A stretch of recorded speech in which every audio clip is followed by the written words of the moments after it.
These predictions that are spewing out of these platforms are about making a buck out of us. But they can also be on strategic issues like predicting outbreak of diseases, humanitarian needs, and even traffic jams and pollution levels. Hello, this is the Weekly Tradecast, podcast brought to you by UNCTAD, the UN's trade and development body. I'm Sarah Toms. We're exploring how major events are shaping trade and development and how that affects billions of people around the world. This week, we're looking at the pros and cons of big data. Every time we send an email, tap on an ad, or use our credit cards, we're creating digital data. The information travels around the world largely unregulated, and it's the lifeblood of tech giants. But that era may be ending as efforts to rein in big tech gain momentum. Scores of countries are accelerating efforts to control the digital information, driven by security and privacy concerns, as well as economic interests.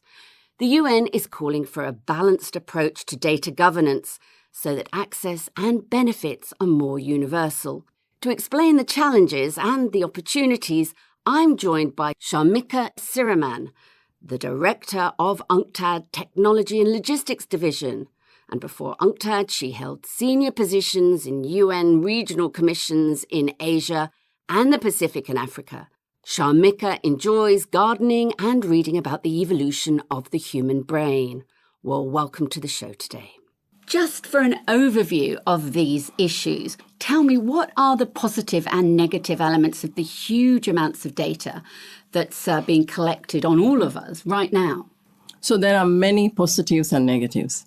But let me give you one example of how data was used effectively and sometimes created issues during the COVID-19 pandemic. Now, the contact tracing applications and data analytics were put to good use by many countries to contain the pandemic, and that was good. On the flip side, however, these contact tracing apps presented challenges for privacy and data protection. There were concerns whether these data would be used for surveillance of populations or personal data would be captured by private platforms to make profits. So the data story has a good side and a bad side. So what we need to do is to maximize the good and minimize the bad.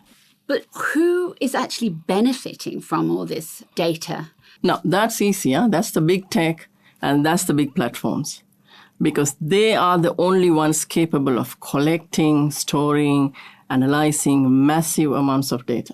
They are the only ones that have the computing power, the artificial intelligence, and the skills. The world's largest digital platforms are based in two countries, US and China. Right. And then you have the rest of the world. And the rest of the world, especially developing countries, are mere providers of raw data to these massive platforms. And then they have to buy back intelligence and predictions generated by these platforms. I see. So you're talking about development. Why is the data so important for development, and what impact does it have on these countries? We are moving towards an economy which is going to be increasingly more digital. And the data is at the heart. So as you said, every time we interact with the internet to send emails, to check social media, or buy stuff, we generate enormous amount of data. But the thing is, data is not just a private good. There's also a social element to this. Right. These predictions that are spewing out of these platforms are about making a buck out of us. But they can also be on strategic issues like predicting outbreak of diseases and predicting humanitarian needs and even traffic jams and pollution levels. And there can be strategic decisions and policy made towards development and climate change adaptation if we also can use this data widely for the larger benefits of the world. And that's not happening. So what can be done so that the data can work for everyone rather than the chosen few? As we say in the UN, we need a balanced global approach to data governance so that data will work for all and not just for the few. And this is important. So the world needs to come together and discuss and agree on data-related policies, principles, ethics, and so forth.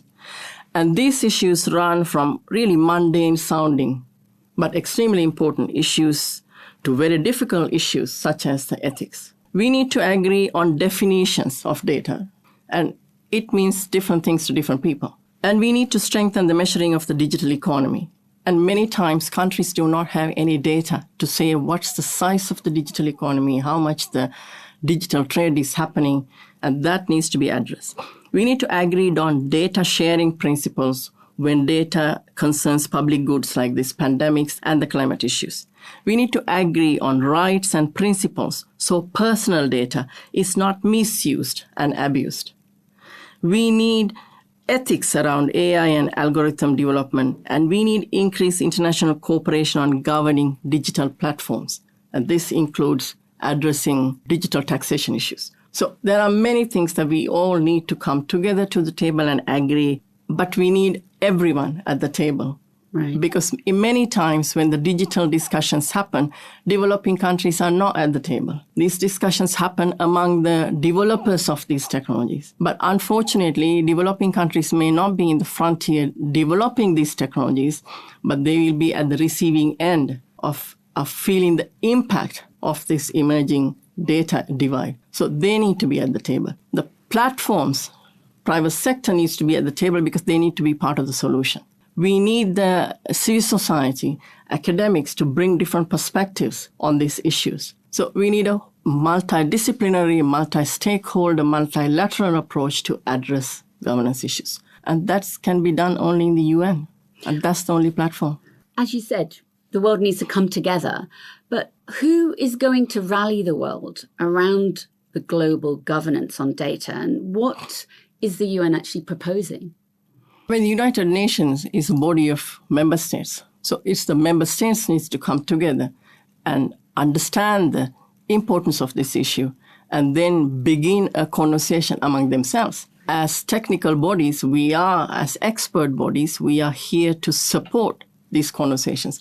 We are here to provide evidence-based analysis so that this conversation can move in the right direction. Our business here is to highlight the dangers of this emerging data divide, and that will create a massive development divide, and that will not be able to be bridged at any time soon. So this has to be a member states-driven process. The countries need to agree that the data governance approaches are necessary and the balanced approaches are necessary, and the data needs to be there for all and not just for few. Thank you so much to UNCTAD's Shamika Sirimanne for joining us today on the show. Tune in to the Weekly Tradecast next week and every week for more insights on the most pressing issues around the world of trade and development. And there's even more on our website, unctad.org. I'm Sarah Thoms in Geneva. Goodbye for now.